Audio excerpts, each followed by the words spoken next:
Good morning, period one. I hope you guys are all doing well on this Monday. This is Mr. Enoch, just delivering the video update for Monday, April 6th.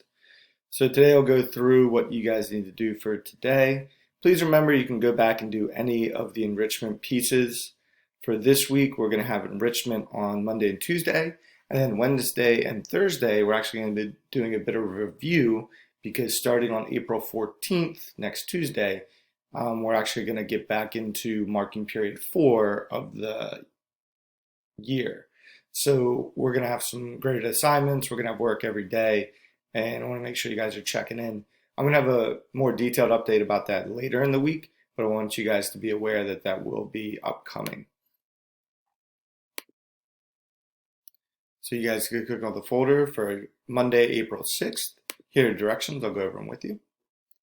So today we're going to be looking at tone, and we've worked with tone before, but today will be the focus of tone. So directions for today: please complete the following tasks. Read for 15 minutes, whatever you're reading. If you need help finding anything, please let me know. I can show you some resources that are available on Schoology. I can help you guys find whatever you need, but make sure you're reading for about 15 minutes a day. Then read and review the tone/style worksheet. I'm actually going to go over that in the video here. I need you to post on the discussion board. It doesn't have to be a certain length. I just want to get a sense of the tone of whatever you're reading. And then complete and submit one of the following enrichment activities, which I will go over here in this video. So here is the tone worksheet.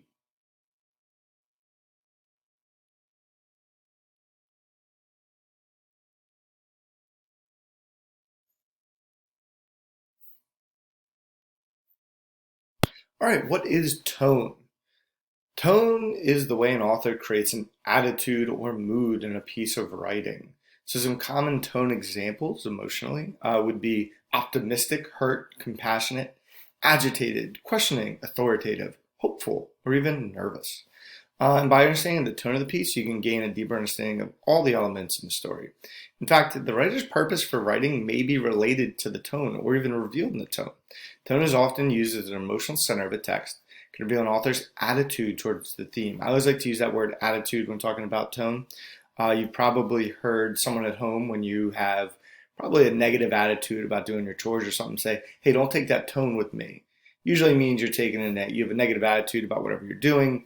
You're using language that might not be very respectful. So that is all related to language and how it's used in a very particular way. So how an author sets the tone. So authors use all kinds of language to set the tone. One of those tools is figurative language. So some types of figurative language are figure of speech, irony, metaphor, allusions, which are just references. So oftentimes you'll have references to things in the Bible. You'll have references to other literary works, maybe myths. You could even have references to historical figures. You could have personification, where you give non-human things lifelike qualities. You could have puns, which are just play on words. Or you could even use similes. So, he was as angry as a cornered cat. No, that's not a great one, but you know what I mean. Connotative language is also used. And connotative language goes beyond the word's simple meaning. When you talk about a word's definition, it's often very set, but a connotation is the feelings associated with that word. So an author might choose certain words to make use of the connotations to emphasize tone. So I'll give you, for instance, with connotation. Sometimes I use this word in class. So if I had the sentence, the teacher glanced at the student in the back of the room, that sentence is a little bit different than the student glared at the student in the back of the room. Glanced and glared both mean to look.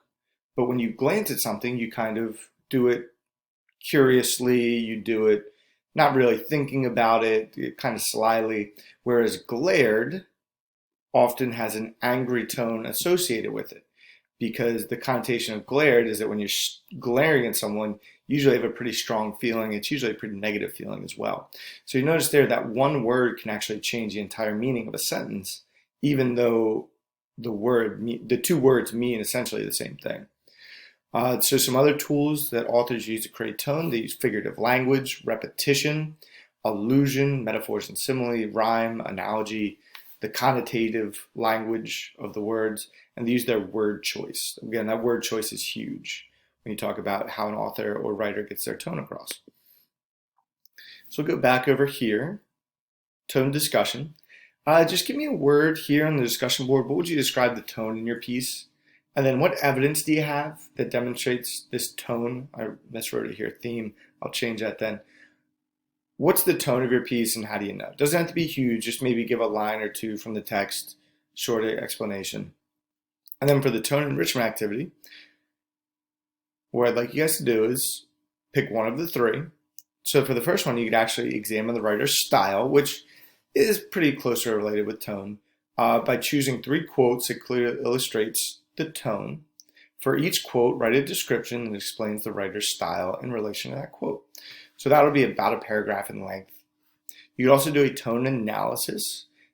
This is where you would actually select an entire paragraph and type it out or write it out by hand, and then go through and identify, underline, or bold any words or sentences or phrases that illustrate the author's tone. So how do the certain words create the author's attitude? What connotations do those words have for readers? So what feelings, what emotions do those words bring up for readers? And then the last one is similar but a little bit different. So type out a paragraph, but instead of analyzing the author's tone, I'd like you to change the author's tone. So using the paragraph you found, you could change some of the author's words to change the overall tone of the passage. So retype the passage with new words included. Why did you select these particular words? How do your substitutions alter the piece? And how can just a few changes completely change the author's tone? This one would be interesting to do if you're reading a horror story. So take a passage that's supposed to be particularly scary and see if you can change words that actually change the entire tone of the story. That'd be an interesting challenge for some of you guys to take. Otherwise, work hard today. Hope you guys have a good day. If you have any questions for me, please feel free to reach out. I do want to say a couple quick updates.